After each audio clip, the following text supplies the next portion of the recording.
Guys, Public here, back with another video, and today this is the video to talk about if you just got Midnight Beta or you want to try Shadow Priest for the first time.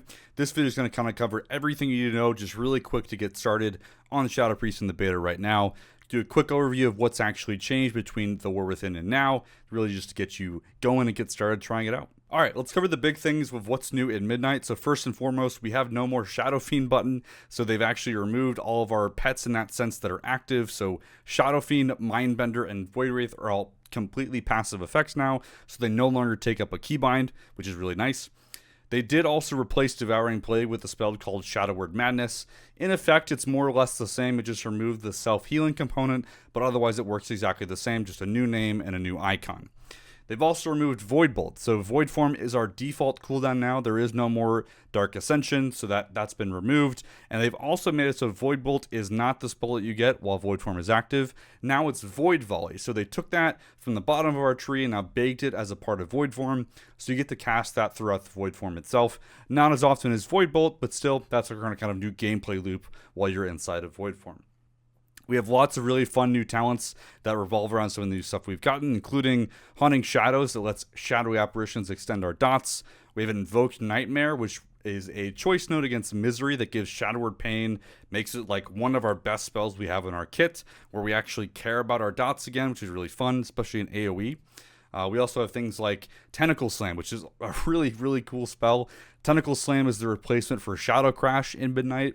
So this is our dot applicator spell. It now works in a line between yourself and the target, and then AoEs around that target to apply Vampiric Touch to up to 6 targets. If you're talented in Miseries, just like Shadow Crash, it also applies Shadow Word Pain to those mobs. And obviously, just like Shadow Crash, it still has 2 charges, which is great.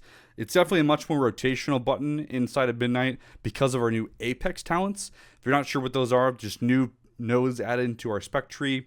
And basically this gameplay loop that we're given is Tentacle Slam procs our idle spells, and our idols always trigger shadowy apparitions. So what that means is Tentacle Slam is a button we really care about pressing, we love to press, which is really fun. Alright, quickly let's cover hero talent changes. We still have Archon, we still have Void Weaver. Starting off with Void Weaver, they've now made Void Torrent specific to Void Weaver. So it's no longer a spec talent tree. You only get access to this if you're playing Void Weaver. Otherwise, it functionally works the exact same.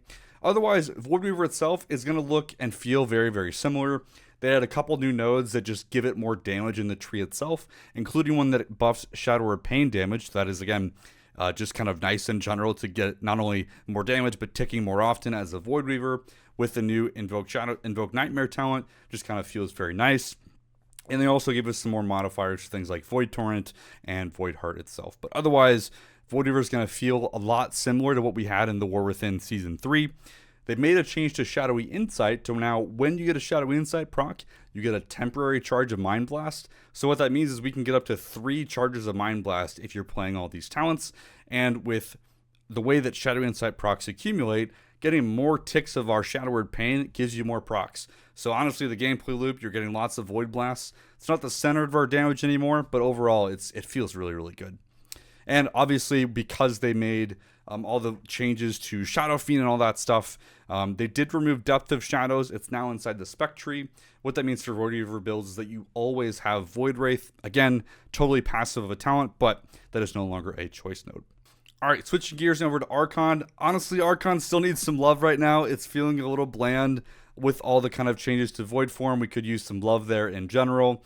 They did make it so Halo itself is also exclusive to Archon, so giving that contrast, Void Weaver gets Void Torrent, Archon gets Halo, and that's kind of how they're getting you into the hero talents themselves. They're doing a lot of stuff. The weird thing, with our procs and everything, they're trying to simplify stuff. I get it. What that means, though, for Archon, they made Mind Flay Insanity exclusive to Archon. It's not a base part of our kit anymore. What that means is Archon is kind of having an identity crisis right now because on live it was all about our Mind Flay Insanity damage, which it still does deal good damage, but the only way you're getting Mind Flay Insanities is with pressing Halo right now, so it's not as much as we had in the past. They also add a couple new nodes to just give you more shadowy apparition damage, so that part's nice, but identity-wise, Archon needs some love. So hopefully in a future build, we see some updates to Void Form and Archon in general.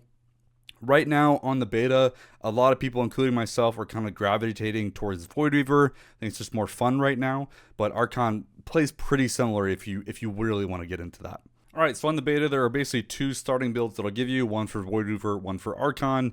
They will be linked down below in the description. For the most part, they're going to be very, very similar with what we have access to right now. There are a couple choices that'll kind of highlight right here. So by default, I'm going to be taking Invoke Nightmare in both of these builds. If you really want to try out Misery, this can be a better play style, especially if you're kind of overwhelmed. I think in Mythic Plus, either this or Misery is going to end up being a good option. But at least right now, I suggest trying out with Invoke Nightmare. It's really fun. Love playing around with it. The other thing to talk about is Thought Harvester. This is actually kind of a weird choice because Void Weaver is based around Mind Blast. This node just isn't doing a whole lot of heavy lifting right now, so you do have some room here. If you want to try out another talent on here, you can drop either Thought Harvester or Mind Devour as also another flex point for something else on here. So if you want, say, more AoE, you could add Maddening Touch. If you want a bit more cushion on your Devouring, or your Shadow Word Madness rather, you could take Void Touched. Those are some options you could take. You could, mess around with some other things as well. But generally speaking, those are the only 2 points I would really move around. Everything else is pretty much set in stone for this build. Now, moving on to Archon. Very, very similar. The only kind of big difference here is Archon will prefer to play with Ancient Madness ever so slightly over Improved Void Form.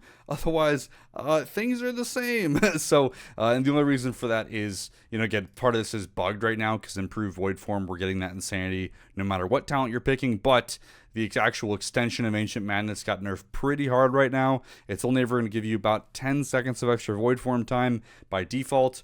Archon loves that because you're getting that extra modifier with Perfected Form and all the other things that come with that, and obviously Sustained Potency as well. But Void Weaver by itself, not a big fan of that. So this is the core build. You can play basically either Archon or Void Weaver with that and kind of experiment with Invoke Nightmare and Misery. You could mess around with Improved Void Form and Ancient Madness. They're pretty similar right now. And then we always take our 3 idols set up down here at the bottom. So these are the talents to get started with Shadow Priest on the Midnight Beta. All right, let's cover the really basic rotation right now. A lot of this is going to be very, very similar to what we have on live. Kind of first step for everything is maintaining our dots. So as you're rolling up to the pack, make sure your Shadow Word Painting and Vampiric Touch. If you're taking Misery, Tentacle Slam will do both of those for you. If you opted not to take Misery, you still need to do a manual Shadow Word Pain into a Tentacle Slam to get your dots actually rolling. And at that point, it's your goal to spam the crap out of Shadow Word Madness, which is our spender. We're not as interested in kind of preserving the life of the dot to have as much duration as possible. Particularly with the tier set, this is really not a problem we have to really care about right now, and really just want to spend that Insanity as almost as we get it to keep getting apparitions. This is our main apparition loop. You want to make sure that you're using Tentacle Slam on cooldown. So what that means is if it's capped at 2 charges, make sure you send it. If it only has 1 charge, you do not need to absolutely send it. You can kind of hold it a little bit, just depending on ads and that kind of thing. But largely speaking, that's the rotation, guys. Use your stuff on cooldown after that. If you have Mind Blast to use, great. If you have some procs you can use, great. But honestly, we're just kind of maintaining our dots with that. Now, once we get into our cooldown sequence itself, when you're pressing Void Form, you're pressing Power Infusion, all that stuff, you do also get access to Void Volley. The biggest rule with all of this is you're going to feel a little overwhelmed with how much Insanity you're getting. At this point, we're just kind of getting a lot right now. Just slam your Shadow Word Madness. That's the most important thing. If you're capped on Insanity, the first thing you should be doing is spending that Insanity to get your apparitions out. And then, press your Void Volleys, things like that, and try to maintain your dots. It's going to be a little tricky with nameplates. We'll cover that kind of just a second. But the whole purpose here of the rotation right now is to proc our idle spells, which we, also want to spend our apparitions and spend our Insanity to generate more of that. And Shadow Word Madness and our idle spells is the best way to do that. And so that's what we're going to be doing. Now, inside of AoE, things should feel very, very similar. You just have to keep in track more things and make sure your dots are on the targets you care about.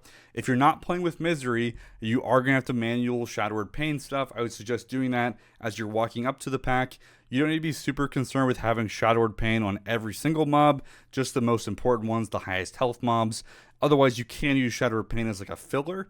So if you've pressed everything else and the only thing left you have to do is press Mind Flay, that's when you can kind of weave in more Shadow Word Pains when you're taking Invoke Nightmare at the top instead of Misery. If you're playing with Misery, though, you're really just kind of looking for the highest health target in general to funnel all of your Psychic Link damage out of that target, and that's going to be our standard single target rotation outside of that. All right, the next thing we're going to talk about in this video, just as a getting started, is the UI. So obviously there's a lot changing with add-ons coming in at midnight. There's a lot of options out there right now, and a lot of this is still being developed. It's kind of buggy at times, either with the base UI or the add-ons still being developed. So give it some grace here. If you want a starting point, I do have a Book of Shadows guide that you're seeing back below that kind of gives you my setup as it stands right now. I have been updating this periodically as I swap stuff out or update things. Most of these have settings that you can import, although some of that's not working today, like the cooldown manager. This is kind of what I'm rocking with. It's very similar to what I have on live now. Not perfect for what I want, but at least it's in a spot now where, you know, it's not as buggy and I can actually go into things without freaking out too badly. But if you want to kind of my setup, I list all the add-ons that I have. I've copied some of the settings where it makes sense. I use Twin Top's resource bar. There's the import code for that. There's Platinator, can't say that very well, for my nameplates. You can import both of those profiles.